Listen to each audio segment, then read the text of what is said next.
Subscribe to the channel right now.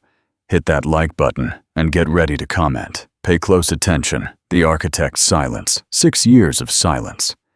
6 years after the divorce, he saw her again. She was holding hands with a child. The child was Adrian's exact copy. She had kept a secret for 6 years. Now he wants the truth. But she had learned to live with the silence. The ancient city of Toledo was vibrant that afternoon. In a way it rarely was. The sky, a dense, heavy blue, seemed to press down on the city's centuries-old rooftops with an almost solid light. The narrow streets, curving like unresolved memories, echoed with the sound of hurried footsteps from tourists and locals alike. Voices mixed in a dozen different languages, laughter, the shutter clicks of cameras, distant church bells, and right in the middle of that history-saturated scene was him. Adrian Cole walked aimlessly, his shoulders stiff, hands buried deep in the pockets of his expensive gray coat, his brow slightly furrowed. His phone vibrated against his thigh, but he didn't take it out to look. Not today. It was his divorce anniversary. 6 exact years since he signed those papers with black ink and cold hands. It wasn't that he counted the days, but he knew. His body knew. He had allowed himself a walk through the old quarter, purely by instinct, or perhaps as a punishment. He had avoided these streets since Clara left, since her name became a kind of ghost murmuring between the windows of his empty house. But something that afternoon drew him back. Maybe it was the smell of autumn, maybe the silence behind the noise, or just the weight of a loneliness that no longer surprised him. He climbed slowly up Angel Street. His eyes scanned the wavy glass of antique shop windows, moss-covered stone walls, children running with ice cream dripping down their fingers. He stopped in front of a used book stand, pulled out an old copy of poetry, and flipped through it without reading. The paper smelled of time. The poetry, if it still lived there, no longer touched him. It was then that everything stopped. Not time, but something inside him. An invisible force turned his face to the side, as if a silent hand pushed his chin. And he saw her. There, a few meters away, walking in the opposite direction, was her. Clara. The name formed in his mind with the weight of a contained blow. She hadn't seen him yet. She walked distractedly, holding the hand of a boy who must have been 5, maybe 6 years old.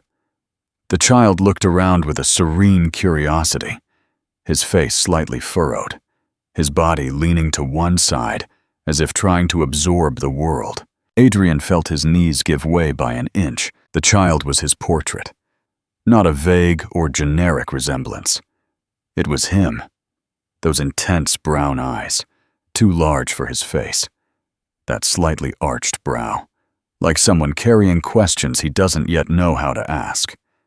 The firm chin, the way he walked, hands loose, a sure step, the slight forward tilt of his neck, as if he was always listening to what wasn't being said. Clara looked to the side and saw him. There was no fear, no scream, no running. She simply stopped for a second. Her eyes clung to his with a mute, indecipherable force. It wasn't anger, nor fear. It was something more solid, a wall of silence between two worlds that once loved each other, and who now looked at each other as strangers. Adrian took a step. His heart was beating so hard he felt his temples throb. He opened his mouth. The word was about to come out, but the air seemed to fail him. "Clara," he tried, but the voice didn't reach his lips. She squeezed the child's hand more firmly. She looked away and started walking. Not fast, not in a hurry, but with an irreversible decision, like someone closing a door without a sound. Adrian wanted to run. He wanted to scream. He wanted to call the child's name without even knowing what it was. But his legs didn't obey. They were nailed to the ground like the roots of a rotten tree. Everything inside him was shouting, but his body refused to react. The crowd grew. Tourists with colorful hats, students with backpacks, a couple laughing loudly, a dog barking. And in seconds, she was gone. Disappeared like smoke in the middle of the street. He searched with his eyes everywhere, turned his body, searched desperately, but there was no sign. Neither of the woman nor the child. Nothing. Only the echo of a life he didn't know existed. He leaned against a stone wall trying to breathe. His chest hurt, not like a heart attack, but as if someone had opened his ribs with bare hands and ripped something out from inside. He was sweating cold. His hands were trembling. He tried to rationalize. Maybe he was wrong. Maybe the child just resembled him. Children look alike. It wasn't certainty, but then he remembered the eyes. Those brown eyes, identical to his own when he was the same age. And there was no way to pretend. Adrian Cole, a recognized architect, heir to one of the most influential families in the region, was stopped in the middle of the street like an ordinary man before an old wound that never healed, and which was now bleeding again. Deeper, dirtier, more real. A man who had everything, then lost everything, and now discovered that maybe he had never known anything. The city continued around him, as if nothing had happened, because to the world, truly, nothing happened. Just another man standing in front of a bookstand.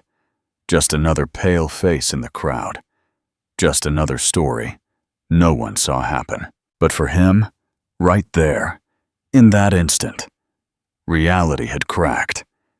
And through that crack, he saw something he couldn't unsee. Have you ever discovered a secret that changed your entire past? Let us know in the comments. Before the crack, the betrayal. 6 years earlier, before the crack, before the silence, before Matthew, there was a woman trying to hold together what was already collapsing. Clara woke up early. She made coffee, set the table with 2 cups, even when he left without touching either. She tried. It was the verb she conjugated alone the most in those days. To try. She tried to smile, tried to converse, tried to get Adrian to look at her the same way he looked at his glass and concrete projects, with fascination and attention, but his eyes had become foreign maps. There was no longer a path, only walls. Adrian arrived late, always smelling of cigarette smoke and boredom. He said he was overloaded with the new bid, with the firm, with his father's pressure. But Clara knew he was overloading himself with his own coldness. She felt like someone noticing a leak in the roof, that something in her house was crumbling from within. That morning, fine rain tapped against the glass windows of their townhouse.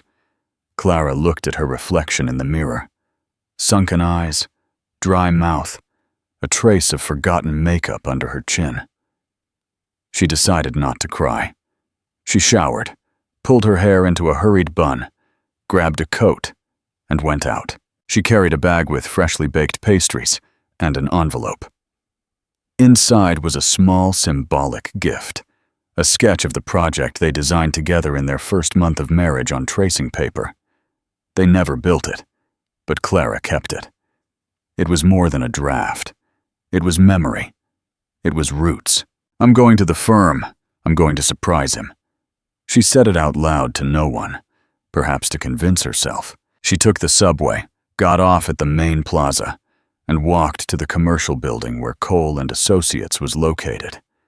She climbed 3 flights of stairs, each one slower than the last. Her heart wasn't beating fast. It was shrinking. Each step seemed like a question. The hallway was silent. The main door was ajar. She could have knocked, but she pushed the door with her fingers and entered slowly. His voice was the first thing. Low. Muffled, effing. "If we keep this up, we'll end up designing the wrong bed," he said through stifled laughter. Then, the image. She saw Adrian sitting at the project table among papers and rulers, his shirt half open, the secretary's fingers between the buttons. She saw the two of them close, laughing, their eyes closed. She saw her hand sliding down his neck as if she already knew the way. She saw the body that was once hers belonging to another presence, and something in her broke. But silently, Clara did not scream. She did not run. She did not slam the door. She did not throw the envelope to the floor. She simply stepped back, as if the scene in front of her was a slow-motion fire, as if looking too much meant letting the smell of betrayal soak into her skin. She descended the 3 flights of stairs with chilling dignity, the bag of pastries still in her hand. The envelope remained in her pocket. She left the building like someone leaving a burning house, but on the outside, she was intact. Inside, there was no longer a roof, no floor. She hailed a taxi and didn't look back. That night, Adrian came home as always, late, exhausted, without looking at her. He found a cold dinner on the table and a letter on the plate. 3 lines. I don't want explanations. I want distance. I want a divorce. She wasn't in the bedroom, nor the bathroom, nor the house. Adrian perhaps didn't understand at first. Maybe he thought it was a bluff, a crisis, a whim. But she didn't return. The next day, Clara's lawyer called. 2 days later, the separation process was already filed, and for the first time in years, Adrian perceived the silence. Not the silence of someone's absence, but the silence of someone who never comes back. The secret. Matthew, the news arrived without warning on a mild late spring day. A late period.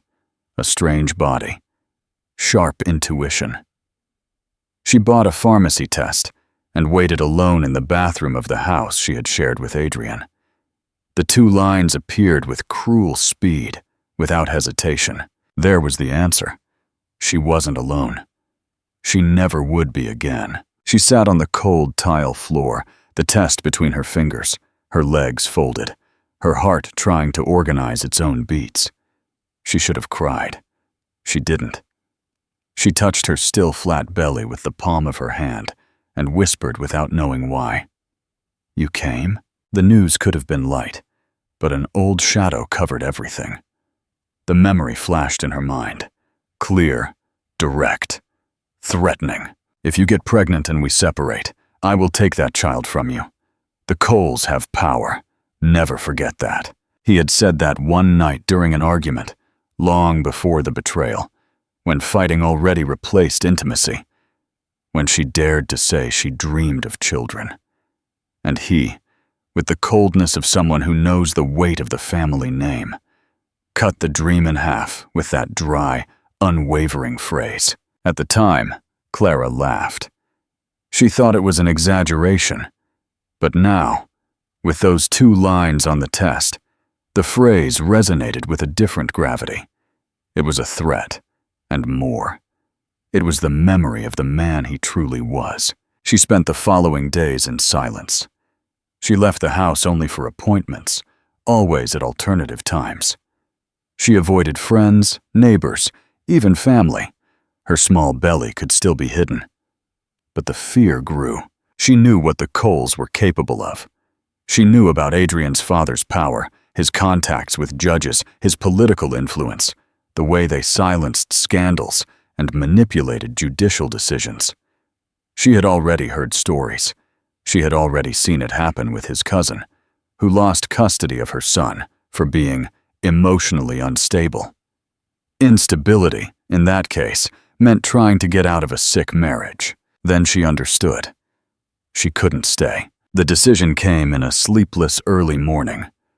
Sitting on the edge of the bed, her hands pressing the pillow against her chest, she took stock. She had little money saved, a gold bracelet her grandmother had left her, some clothes, and the instinct to protect that small heart beating inside her. She called her mother in Granada, a city far to the south. She didn't explain much, just said, I need to go today, just the 2 of us. Can it be? On the other end of the line, there was silence, then a brief answer. Wait. She packed in an hour. Few clothes, documents, the pregnancy test tucked between the pages of a poetry book. She left the house before the sun rose. She called a taxi. She didn't look back. The apartment, once a home, was now an empty shell. Every corner still had his scent, and she could no longer stand that expensive perfume that hid so much venom. She arrived at the terminal with a racing pulse. She bought a one-way ticket. Getting on the bus, she sat near the window, wrapped in her coat as if it were makeshift armor. She looked out as the vehicle pulled away. The streets of Toledo gradually faded. Each streetlight, a memory left behind. She arrived in Granada shortly after noon. Her mother was at the door. She hugged her without asking questions, without demanding explanations. She just hugged her tightly, silently, present. Clara cried finally, a muffled cry without scandalous tears. It was more a release than a desperation. In the first days, she didn't leave the room. She slept a lot, or little. She spent hours with her hand over her belly, trying to imagine a future she couldn't quite see. Her mother cooked for two. She spoke little. It was as if she knew that silence could also be a hug. When she finally spoke, it was a Sunday. "Do you want to tell him?" Clara took a long time to answer. Then she shook her head. "No, I don't want to. I can't. But he is the father. He is the danger." Her mother didn't insist. The rebuilding. Clara Aranda. Weeks turned into months. Her belly grew. Along with it, her strength. Clara found a small technical drawing course offered by a local NGO. She started attending. Then she got an internship at a modest architectural firm with a kind widowed architect who taught her more than any university. There, she wasn't the ex-wife of the coal heir. She was just Clara. Talented, thirsty to start anew. The pregnancy was difficult. Nausea, low blood pressure, insomnia. But she resisted. Every beat of the baby's heart was a reminder that she was alive, that choosing to run was choosing to live. Matthew was born one hot September afternoon. The labor was long, and when she finally held him, everything around her silenced. There was no pain, no fear, only him. His eyes opened, brown, immense, and looked at her as if they already knew her. Clara smiled. "You really came that night." She wrote a single sentence in her diary. "From now on, everything is for him." And she kept her word. From the day she first held Matthew in her arms, Clara never wavered again. Not because there was no fear. It existed, throbbing in sleepless nights and uncertain afternoons. But she learned to use fear as fuel. Every step, every achievement was taken with the steady hands of someone carrying her own world on her lap. Matthew grew up surrounded by affection. There were no luxuries, but there was firm ground. There was no powerful surname, but there was a clean, honest name. Clara learned to make rice with lentils in silence, to deal with night fevers without panicking, to tell stories of enchanted worlds while her own eyes were red from fatigue. At first, she lived with her mother in a small apartment on the second floor of an old building in the Realejo neighborhood. The room she shared with her son had peeling walls, but the windows overlooked a sky that seemed to understand her unspoken prayers.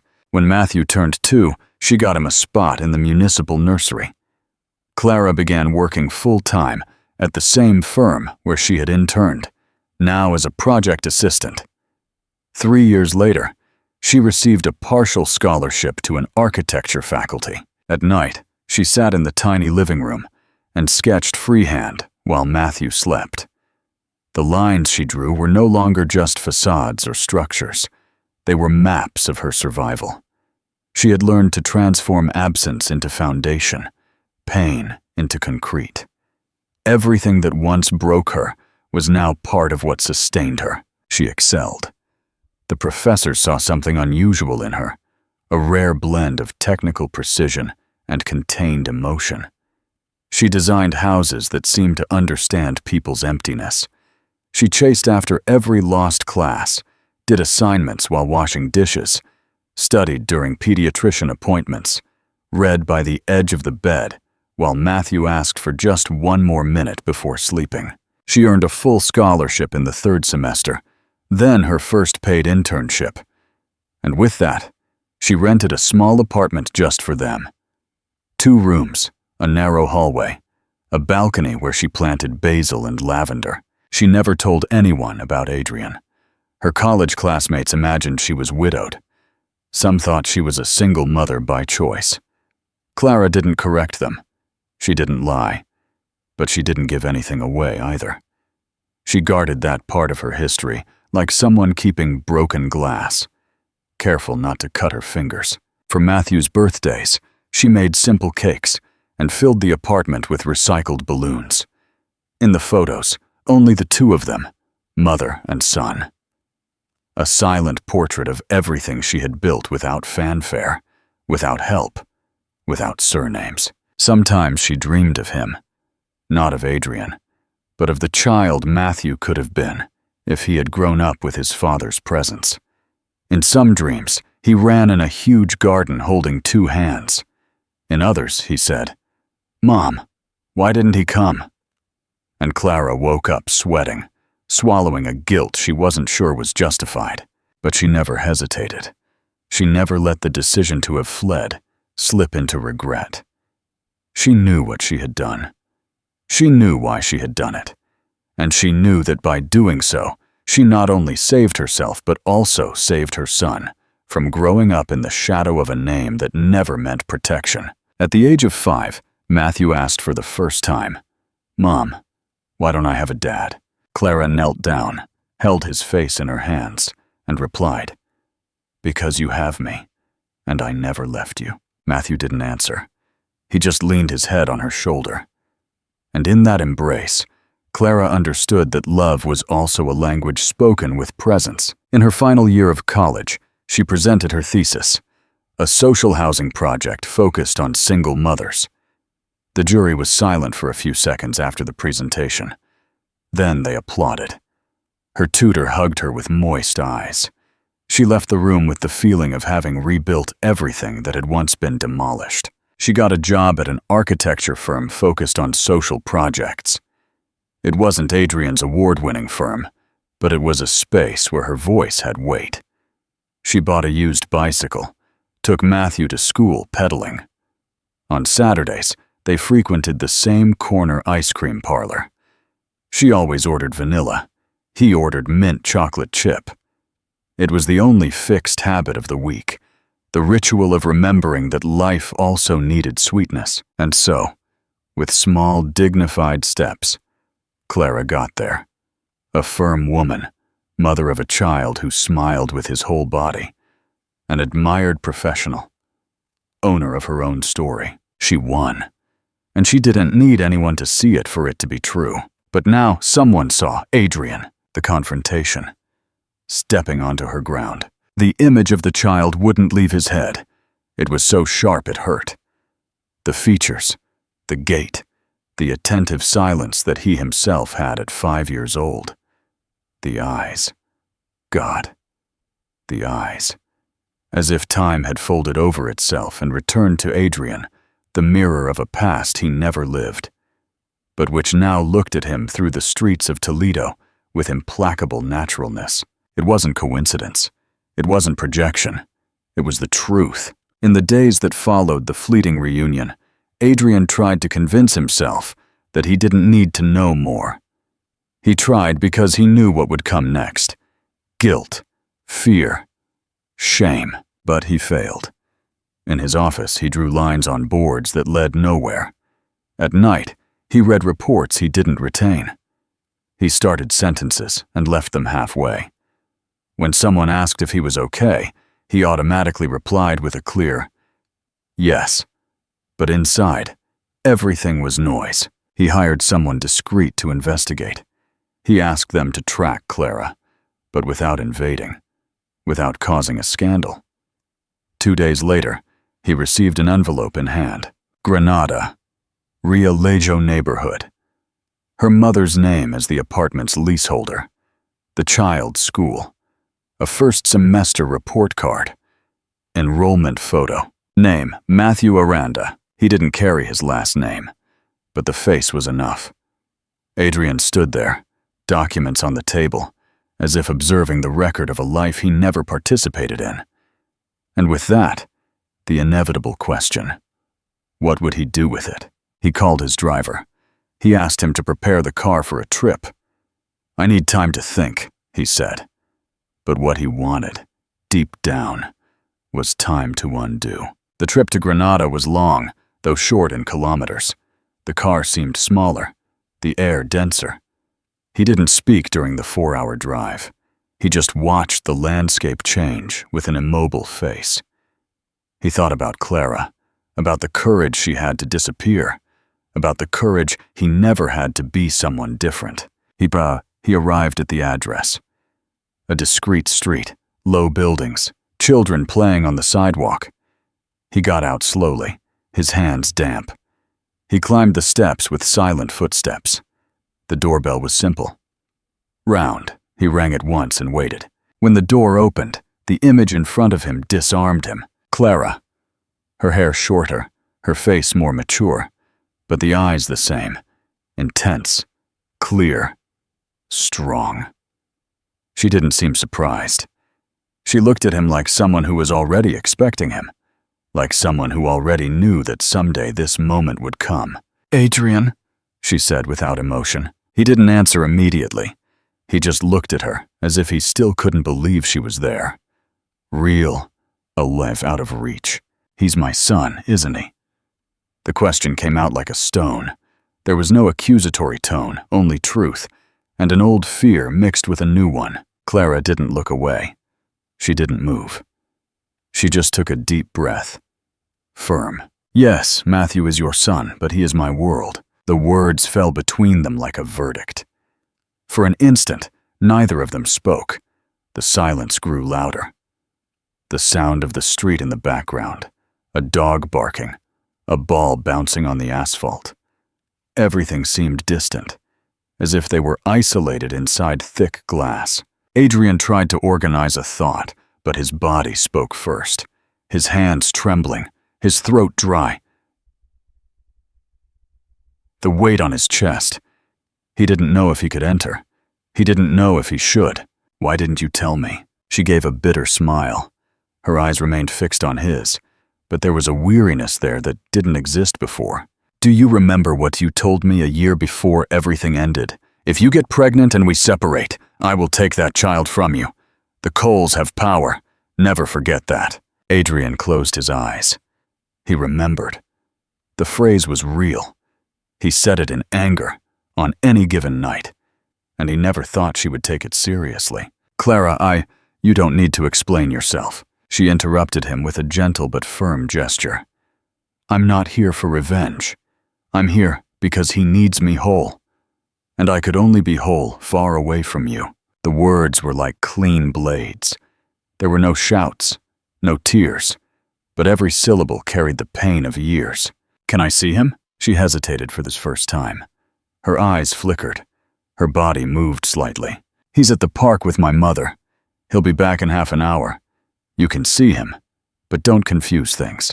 "What things?" She looked at him deeply and replied, "You can be a father, but I am everything he knows, and I won't allow that to change." Adrian nodded, his gaze lowered. There was no room for dispute there. Only one possible path, entering the other's territory with respect. And he finally was ready to tread carefully. And in that moment, standing in the doorway that had been closed to him for so long, Adrian felt what he had never truly felt. Guilt. Not the theatrical, performative guilt, but the guilt that hurts because it recognizes, that burns because it is true.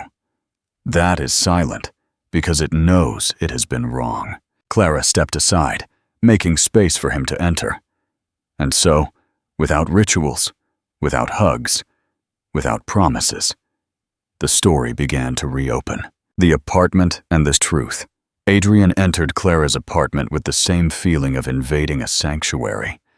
It was a small, modest space, but clean, alive. The furniture didn't match, but every object seemed to have been placed there with an intimate purpose. There were children's drawings taped to the fridge, a plant on the windowsill, a crooked lamp next to a worn armchair, and in the center of it all, the subtle scent of lavender, the same one she used on her pillow when they still slept together. Although now it seemed like a different perfume, more mature, more hers, Adrian saw what Clara meant. The future wasn't about redemption. It was about responsibility. And next to that woman he once loved, he finally understood that she was not just the mother of his son. She was unbreakable. And that he could never attain. He understood it not in the arrogant way of someone who finally understands a woman, but like someone who after a long time recognizes the exact void he left behind. And the hardest thing to accept was that Clara was no longer in that void. She filled it alone, with silence, with struggle, with her own hands, with the precise architecture of someone who learned to build from the rubble. He saw it now in every one of her gestures, in the way she organized Matthew's life with a firm and affectionate routine, in the way she spoke to his schoolmates' parents with a confident voice, unafraid of judgment, in the way she wore simple clothes that seemed tailor-made, as if her body had learned to fit exactly where it wanted to. Clara flourished, and he was just a spectator. Adrian began to accompany Matthew more often. He took his son to the park on alternate Saturdays. Clara's mother supervised him with an eagle's eye, never hostile, but always attentive. Clara trusted her instinct. It was like an invisible net of protection. The child would never be completely alone with Adrian. There would always be a watchful eye nearby. And Adrian never complained about it. He accepted it because he knew he had no right to ask for more than that. One morning after dropping Matthew off at school, Adrian saw Clara across the street. She was wearing a blue skirt, low heels, a folder under her arm, and a cup of coffee in her hand. She was talking on the phone, concentrated, walking quickly. She was so clear, so solid in that instant that Adrian stopped to observe. He saw a woman he didn't know. A woman that time had sculpted with precision. She crossed the street, hung up the phone, and saw him. She stopped in front of him. Her eyes weren't cold. They were serene, like someone who no longer expects anything. And precisely because of that, she doesn't need to protect herself. "Do you need something?" she asked simply. "No," he replied, hesitant. I was going to say you look different. I'm alive. That's it. And you are learning to look." She walked past him without waiting for an answer, and that echoed in him as a reminder. There are pains that don't heal. They transform. And Clara transformed. Later that same day, Adrian opened his laptop and searched her name. He found an article. Clara Aranda, architect and urban planner, winner of a regional award for a sustainable social housing project. The text spoke of her with reverence.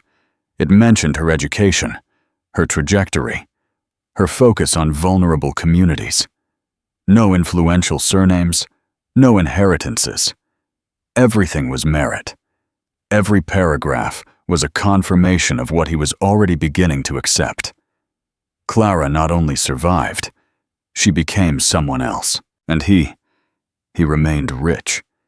He continued signing projects, accumulating awards, attending gala dinners.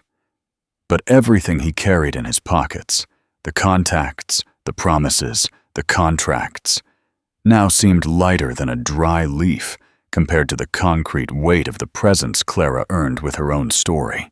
The power of the coals was impotent there. Because Clara was no longer accessible through influence, she could not be bent by surnames. She was not for sale. Adrian understood it, not because he wanted to, but because he had no choice. And looking at Matthew, Seeing him grow up with the tenderness of someone who was loved unconditionally, he understood that everything Clara built, the balance, the clarity, the unconditional love, cannot be bought. It is not inherited. It is only earned. And he arrived too late. Now tell me, if you were in Clara's place, would you have done the same thing? Would you have left without telling him about the pregnancy? Comment below. I really want to know what you would do. The price of deception. Allies awake. Adrian stayed in Granada. He rented a simple apartment near the Realejo neighborhood, just a few streets from Clara and Matthew. His apartment was luminous and austere. It lacked the luxury of the Toledo penthouses, but it had a balcony that looked directly at the ancient rooftops and the green mantle of the Alhambra. The decision was a shock to the Architects Guild in Toledo. Adrian Cole, the supposed heir to the entire Cole empire, was now working freelance on small social projects and spending his afternoons at the park. He knew the rumors had spread. He also knew that Marina, his ex-mistress, the one who orchestrated the deception, had been vetoed from most important events. But none of that mattered. Adrian's biggest challenge was no longer work, but gaining Matthew's trust and Clara's acceptance. Saturdays at the park, community inclusion. According to the agreement, Adrian picked up Matthew on Saturday afternoons. The first meeting was tense. Matthew was unusually silent. The child maintained his distance, his little hand clutching his toy car. "Do you want to go somewhere, Matthew?" Adrian asked with a soft voice. "I want to go to the park," Matthew said quietly. "To the Sand Castle Park." They went to a small local park, frequented by the neighborhood parents. Adrian immediately felt out of place. With his expensive polo shirt and leather shoes, he stood out among fathers in worn jeans and t-shirts. He tried to build a sandcastle. It was a resounding failure. The sand wouldn't hold together. Matthew watched him for a while and sighed, with that professional look so identical to Clara's. "You have to mix water with it, Adrian," the boy said, using his first name. "Not Dad." "Ah, right." Adrian excused himself clumsily. Then he tried to play ball, but he had forgotten how bad he was. Another father, Javier, approached with a friendly smile. "Need help, friend?" Javier asked, his eyes scanning Adrian's polo. "The sand here has its own rules. You're new, right? I'm Javier." "I'm Adrian," he replied, shaking Javier's hand. "I'm trying." Javier taught him the exact moisture point for the sand to cohere. Adrian finished the castle. At the end of the afternoon, when Clara arrived to pick up Matthew, the boy ran to hug her leg. But he didn't forget to turn around and wave goodbye to Adrian. "You did a good job with the sand," Clara commented as she passed. "I got help from the community," Adrian smiled. "From Javier." "Javier is a good person," Clara said. "He's been here a long time." The implication was clear. You haven't. Confronting the community and the past. The real challenge came the third week. Adrian took Matthew to a small music recital at school. Sitting in the audience, he heard familiar voices. "I didn't think he would actually come around here," said Pilar, a local mother known for being a gossip. Adrian turned. He had become the center of attention. "The rich guy from Toledo, the one who abandoned his pregnant wife," Pilar whispered. "I heard he had a scandal with a secretary, and now he comes back like nothing happened.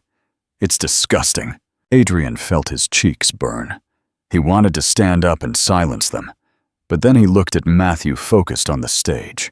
He didn't want to embarrass his son. He took a deep breath and did the only thing he could: ignore them. When the recital ended, Clara approached with Matthew jumping by her side. "Matthew's performance was great, Adrian," Clara said, glancing sideways at Pilar. "Wonderful." Adrian nodded.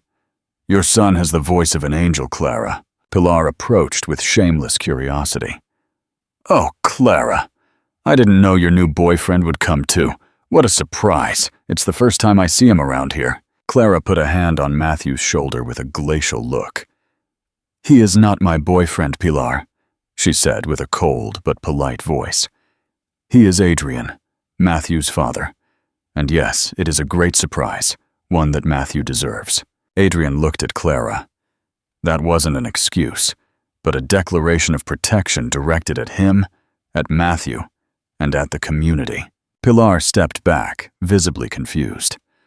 "Oh, well, congratulations." "Thank you," said Adrian with a deep, firm voice. Walking away, Matthew held on to his hand.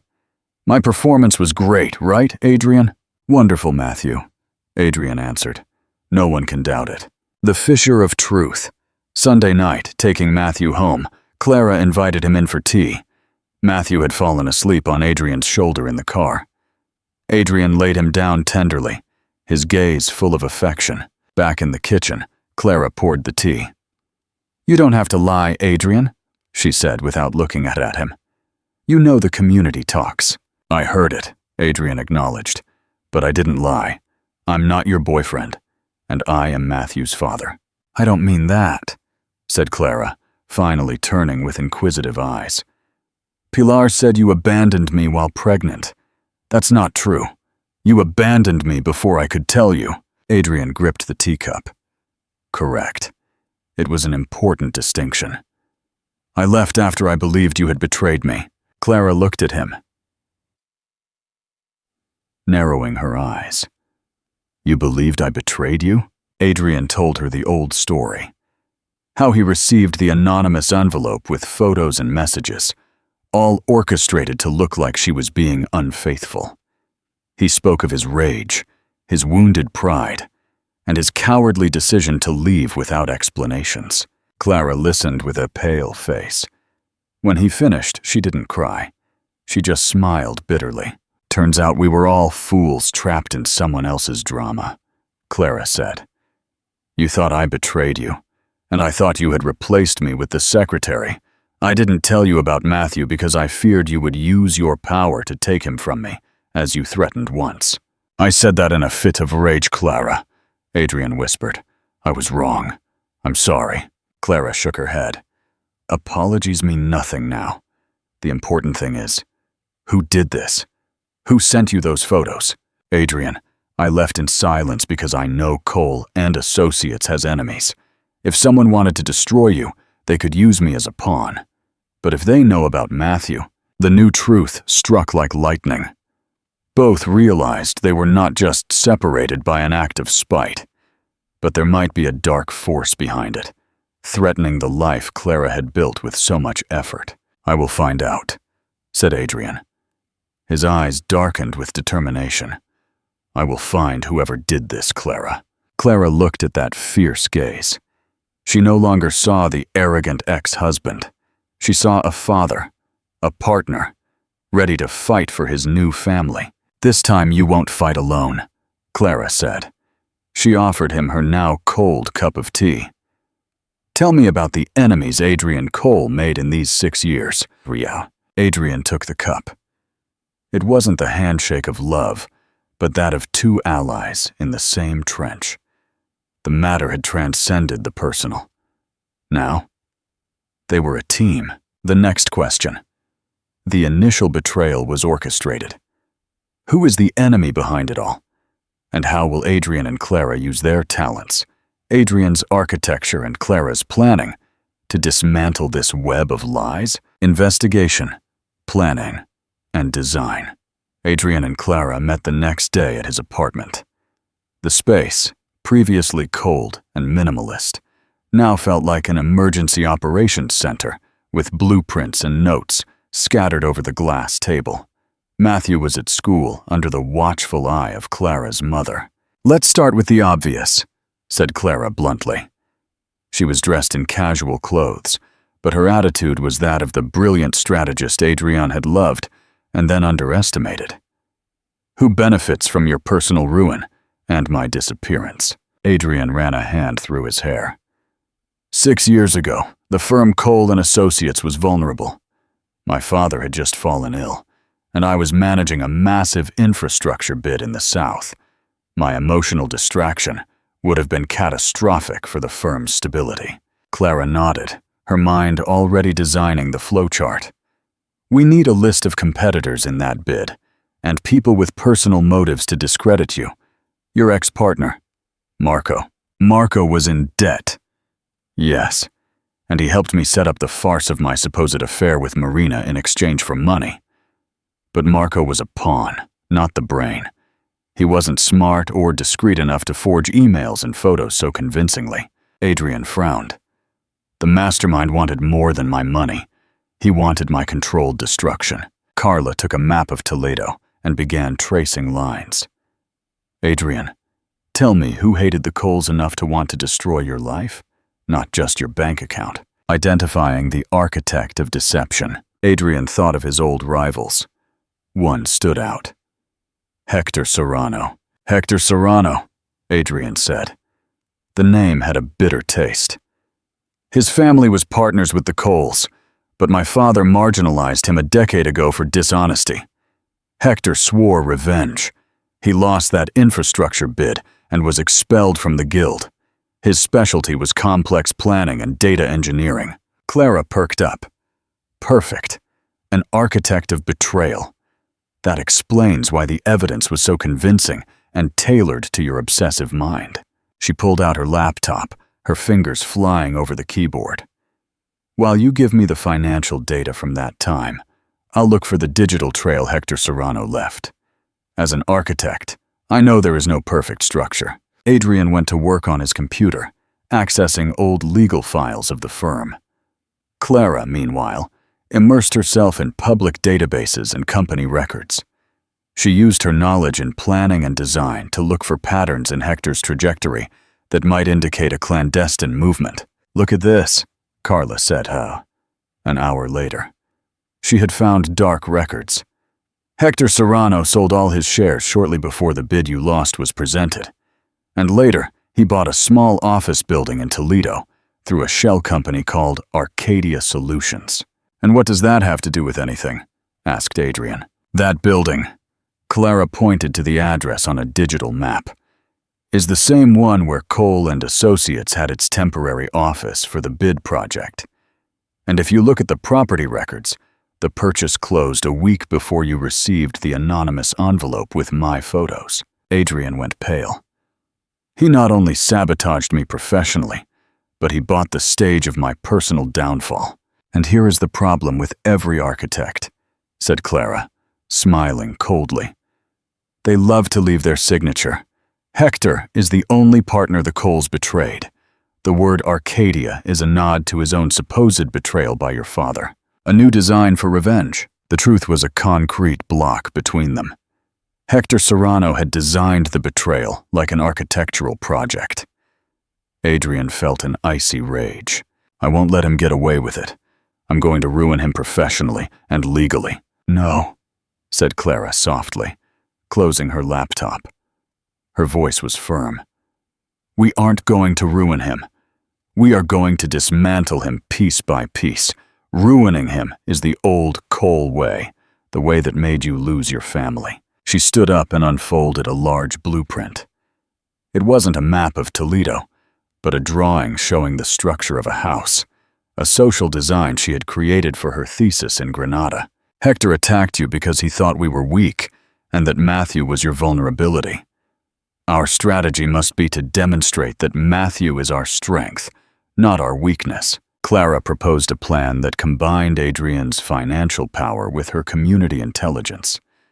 They needed bait, a great project in Toledo that Hector would desire with all his might to regain his prestige. I need you to use your contacts, Clara told him, and offer a fake bid for a renovation project in Toledo. Something too big to ignore, something Hector will try to steal or sabotage. And the bait? Asked Adrian. The project will be called Project Matthew, Community Renovation, said Clara, her eyes shining with determination. We will make it so complex in its logistical planning, my field, that only someone with access to the city plans and significant resources, like Hector, could attempt it. Once he attempts sabotage, we will use my knowledge of his past to expose the methodology he used with you. Adrian smiled. It wasn't the forced smile from before. but the shine of a man who had found a worthy opponent and an invincible ally. "I like the design," said Adrian. "It's elegant, and it's just good." "Tomorrow we return to Toledo," said Clara. "But not as the fleeing couple, but as the new social architecture firm that is going to shake the market. Torres and Cole, community architecture, and most importantly, we are taking Matthew with us." "Matthew?" Clara nodded. "Yes, Matthew is our reminder of why we are fighting, and he will be the center of the new story we are going to tell the world." The next question. Adrian and Clara are back in Toledo as business partners and parents. How will Hector Serrano react to the appearance of the new firm Torres and Cole and the bait of Project Matthew? The return to Toledo. Torres and Cole. The return to Toledo was calculated, not emotional. Adrian and Clara arrived not as ex-spouses, but as partners. Matthew, 6 years old, went with them, excited to visit the biggest sandcastle in the world, as Adrian had promised him the city was. Clara had insisted on an immediate visibility strategy. She rented a space in the old quarter, right across from one of Hector Serrano's early minor projects. The sign, modern and elegant, announced Torres and Cole, community architecture. The name Torres, Clara's mother's maiden name, and Cole, Adrian's prestigious surname, combined, sending a clear message. Tradition and power were now united with grassroots and ethics. Deploying the bait, Project Matthew, the first move was the fake bid. Adrian, using his contacts in the city hall, who still owed his father favors, leaked rumors about a high-profile urban regeneration project. Project Matthew, sustainable regeneration of the lower quarter of Toledo. The name was a dart. Matthew was now a flag. The project, as designed by Clara, was a planning labyrinth.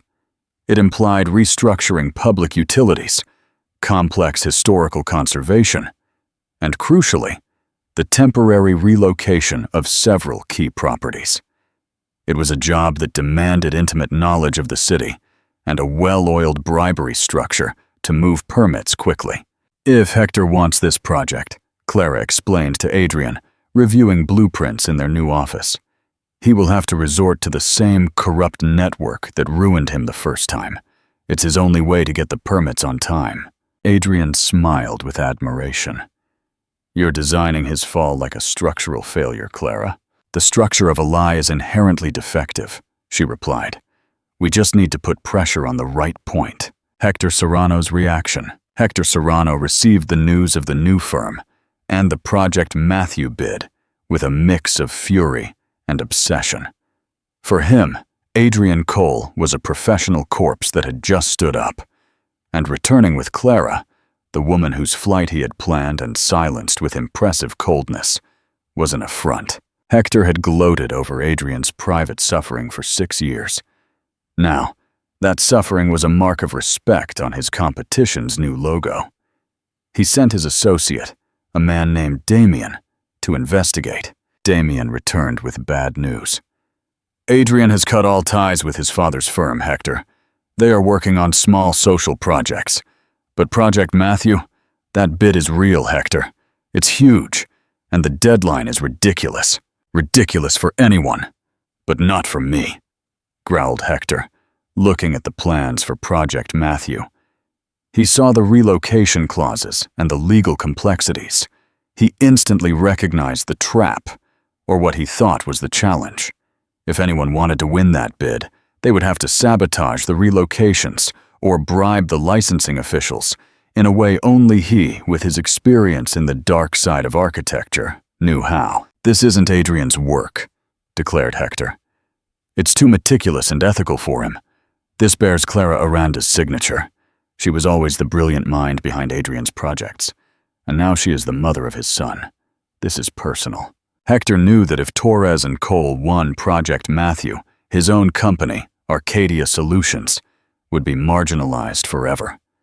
Furthermore, the name Matthew on the project was a direct mockery. He made the decision. We are going into that bid, Damien. And not only are we going to steal the project, we are going to expose the fraud Clara Aranda committed 6 years ago by fleeing with Adrian's son. The play in family chess. While Hector prepared his plan, Adrian and Clara were sitting in a park in Toledo, watching Matthew play. "He's already taken the bait," said Adrian, looking at his phone. He had received an anonymous email with an offer of professional help for Project Matthew from Damien.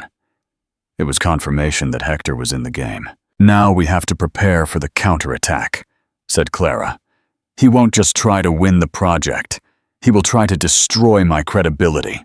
"And how will he do it?" Clara looked at Matthew, who smiled with disarming innocence. "He will try to use the only thing that stopped him, and you 6 years ago, the threat. He will try to prove that I am an unstable mother or a fugitive, disqualifying me as a partner in the company and potentially as Matthew's guardian." She wasn't scared. She was prepared. "We are going to give him a story to use, Adrian," said Clara. "We are going to leak a version of my past that is true, but not the whole truth. Something that makes him feel he has control, but actually leads him into the trap." Adrian felt a wave of respect for the woman beside him. He realized his previous marriage didn't fail for lack of love, but lack of partnership. "What version of the story are we leaking, Clara?" "The version that I left Toledo in fear," she replied. "That I felt overwhelmed by the pressure of your family and took Matthew to protect him from the Cole dynasty. He will believe it's a corporate royalty scandal, not a power play. Hector loves family drama. And once he launches to expose that story, we dismantle him with the complete truth," concluded Clara. "Starting with his own digital trail and purchasing the building he used to orchestrate your downfall." Adrian bowed his head. "This isn't architecture. It's a chess masterpiece." "It's an architecture of truth," corrected Clara. The game was on. Hector Serrano was about to discover that the woman who fled Toledo in silence no longer existed. Only Clara Aranda remained, a mother, architect, and formidable strategist, ready to defend her foundation with the tools Adrian had provided. The trap closes. Architectural infiltration. Adrian and Clara knew Hector's counterattack would focus on exposing Clara as a fugitive and unstable mother, just as she predicted. And so it was. Within a week, the rumors they themselves had leaked began to circulate in Toledo's gossip press, describing the family drama of the Cole heir and his temperamental ex-wife. "He's biting the bait," said Clara, reading a ridiculous headline about her years of seclusion in Granada. She was calm because while Hector focused on the drama, they would focus on logistics. The objective: infiltrate the offices of Arcadia Solutions to find the server containing the original emails that incriminated Hector and Marco, Adrian's assistant, designing the infiltration. Clara took the lead with an architectural mind. "We need to understand his security," she explained to Adrian. "If Hector is using the same building you used for the bid, the security structure is predictable, but access to his server is not." Adrian remembered the building owned by Arcadia Solutions was old. Physical security wasn't their priority. Digital was. "It will have a modern entry system and a hidden server room." Clara unfolded generic floor plans of the building she had obtained, thanks to her contacts in the urban planning office. "We aren't going in to steal. We are going in to redesign." Her plan was elegant in its complexity. The architectural bait. Adrian would use Damien, Hector's partner who offered anonymous help, as an entry point. He would tell Damien he was willing to subcontract part of Project Matthew to Arcadia Solutions if Hector proved his company could handle the logistics of temporary relocation. This created the need for blueprints. Clara's plan implied Adrian visiting Arcadia's offices under the guise of reviewing their design team's capabilities for subcontracting. While Adrian distracted Hector in the main office, Clara would show up at the reception, her alibi. She needed the building's structural blueprints for Project Matthew as a conservation consultant. claiming a vibration and structural load assessment needed to be done on the adjoining office block. A complex requirement only an architect of her caliber would understand. "Hector hates me," smiled Clara. "He won't let me into his building." "But Hector is arrogant," replied Adrian. "He'll think he's a step ahead by giving you limited access, letting you see how impeccable his property is. He'll love the idea that the great Clara Aranda has to beg him for blueprints, and your alibi is perfect. Only an architect would understand it's impossible to do a load assessment without those plans. Execution. Hands to work." Adrian contacted Damien and orchestrated the visit. 2 days later, Adrian showed up at the entrance of Arcadia Solutions. The atmosphere was tense. Hector received him with a forced smile that barely hid his venom. "Adrian, what a surprise to see you interested in hard community work," sneered Hector, guiding him to his office. While the two tycoons discussed the logistical complexities of Project Matthew, Clara appeared at the reception. She was dressed in a simple but authoritative business suit and carried a clipboard with the official seals of her social housing NGO. "Good afternoon," Clara said to the receptionist. "I come from the Heritage Directorate for a structural load assessment. I need the original blueprints of your building. It is urgent. It affects the adjoining block." Hector, alerted by the receptionist, came out. He saw Clara, his old personal nemesis, acting with cold professionalism. "Clara, working in construction? How low you've fallen," Hector smirked. "I am building communities, Hector. It's a higher standard than what you handle," Clara replied without flinching. "I need the blueprints. 1 hour. Only the structure. This has nothing to do with you." Hector's face contorted with pleasure. The humiliation of the great Clara was exquisite. He believed she had fallen into the trap of Project Matthew and desperately needed him. "Of course," said Hector triumphantly. "My assistant will show you the archive room." While Hector returned to Adrian, he whispered, "Your partner is desperate as always, Adrian." Clara was guided to the basement. It was dusty and poorly lit, and just as Adrian had predicted, security was concentrated on the server room door. "The blueprints are over here," said the assistant, pointing to old boxes and leaving her alone. Clara didn't look for plans in the boxes. She used her architectural skills not to design, but to analyze the environment. She quickly located the hidden door to the server room. She noticed an easily accessible ventilation panel nearby. Architects, especially those designing their own offices, often choose elegant but lazy solutions for emergency cabling. With a small screwdriver she carried hidden in the lining of her purse, a reminder that she must always be prepared, she opened the ventilation panel. There, she found not air, but the network cabling running to the server room. Clara slid a small pocket device, a pre-configured network keylogger, and connected it to the main cable. The device was capable of capturing network access credentials.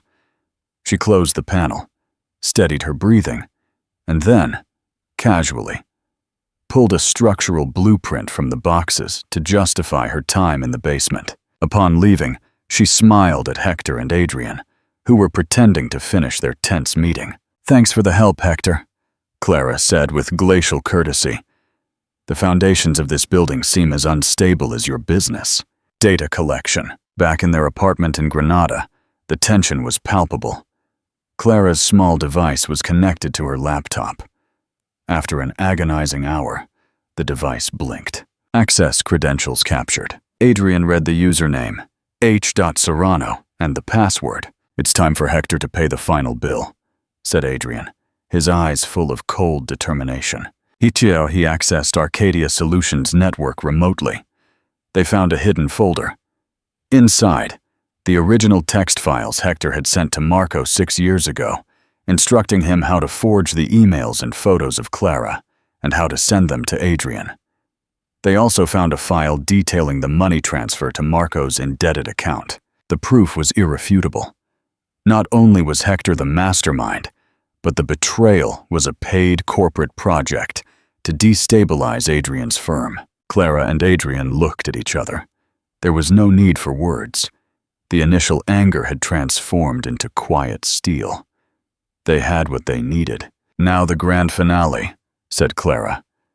"We are going to expose Hector's project to the Architects Guild, not as a personal betrayal, but as professional fraud." "And Marco?" asked Adrian. "Marco is a victim of Hector, but he is also a traitor," said Clara firmly. "He will pay for his participation. But first, let's dismantle the lead architect." The stage was set. The final meeting for the project Matthew bid was in 2 days. The Wanesha kitchen. What will be Adrian and Clara's final move to expose Hector Serrano in front of the architectural community using the evidence they just obtained? The final checkmate. Methodology exposed. The day of the meeting for the project Matthew bid arrived with a dense atmosphere at the College of Architects of Toledo. The members of the bidding committee, including prominent figures and former colleagues of Adrian, awaited the presentations. Hector Serrano was there, exuding arrogant confidence, convinced his defamation strategy had disqualified Clara as a partner, leaving Adrian vulnerable. Adrian and Clara entered together. Clara wore an impeccable pantsuit, and Adrian carried a dossier containing not the plans for Project Matthew, but the digital evidence of Hector's betrayal. First to present was Hector. His speech focused on stability and corporate ethics, throwing subtle but poisonous insinuations about the personal risks of the new firm, Torres & Cole, referencing rumors of Clara's emotional instability. "We cannot entrust projects of this magnitude to firms that have a history of abandonment and personal instability in their leadership," concluded Hector, with a triumphant smile directed at Adrian. The presentation of Torres & Cole. When it was Torres & Cole's turn, the mood shifted. Adrian took the podium, but handed the microphone to Clara. Clara didn't speak of Project Matthew immediately. Instead, her presentation projected on the large screen was titled, "Architectural Sabotage Methodology, a Case Study in Structural Instability." "Gentlemen of the committee," began Clara, her voice resonating with cold authority. "We have heard talk of stability and history.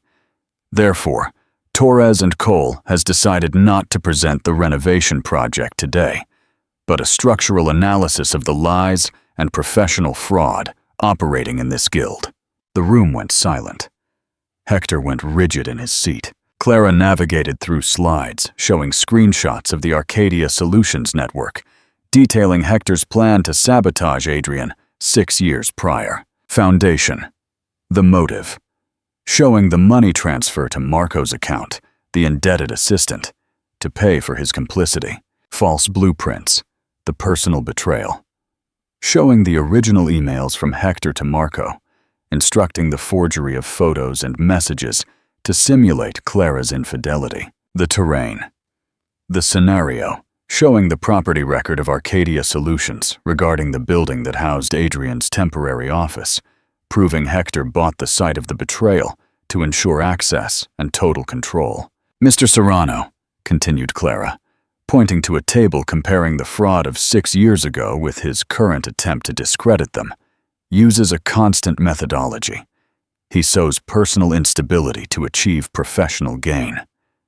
His attack against Torres & Cole is not because of our social project. It is because he knows that unlike his fraudulent architecture of shadows, we build on truth. The fall of Hector. The room was in turmoil. Hector stood up, red with rage. "This is defamation, a tactic of a scorned woman." Adrian took the microphone, his voice deep and cutting. "No, Hector, it is digital forensic proof." He projected a final slide, an image of the keylogger Clara had used, along with a legal report that Hector's credentials were used to access an account storing a sabotage plan for the current Project Matthew bid. "We have documented your attempt to sabotage our current bid using your old network," said Adrian. "The methodology hasn't changed. Hector Serrano is a threat to the integrity of this guild." The committee didn't need more. The evidence of past corporate fraud and the current sabotage attempt, exposed with such technical precision, was devastating. Hector was escorted out of the room. The new foundation. Leaving the building, Adrian and Clara didn't hug or celebrate. They simply looked at each other. They had accomplished their mission. Hector will pay for the project from 6 years ago, and for today's, said Adrian, his eyes focused on the future. And you have demonstrated to the guild that you can be a family man and a businessman, said Clara. The surname Cole still signifies power, but now it signifies a power directed by ethics. Adrian smiled. It's no longer about my surname, Clara. It's about Torres and Cole. And it's about Matthew. Epilogue. The value of presence. The scandal shook the foundations of Toledo's architecture scene. Hector Serrano was disbarred and faced criminal charges. Marco, the assistant who confessed, received a more lenient deal in exchange for his full testimony, learning the hard way that easy money often comes at a high cost. As for Adrian and Clara, Project Matthew became the first great success of Torres and Cole. Community architecture. Their focus on sustainability and neighborhood participation resonated with the spirit of Granada. Their relationship rebuilt slowly and carefully, like a delicate structure. It was no longer the passionate love of university, but something much deeper, the unbreakable respect of two equals and the unity of two parents. One Sunday afternoon, Adrian and Clara were sitting in their small apartment correcting blueprints, while Matthew drew on the floor. "Do you think there will ever be another person, Clara?" asked Adrian, looking at her work. Clara smiled without stopping her drawing. "I don't need another person, Adrian. I need presence, and for the first time in 6 years, I have it. We have built more together in these months than in a lifetime of deceit. That is enough for now." Adrian nodded. He got up not to go to a bar or a meeting, but to sit on the floor next to his son, with the certainty that the greatest legacy of his life would not be the skyscrapers he had avoided, but the life he was carefully building in Granada. The final question: do you think Adrian and Clara will become a romantic couple again? Or will their relationship as co-parents and business partners be enough for their happiness? If you enjoyed this story, please subscribe to the channel, like this video, and comment your thoughts below.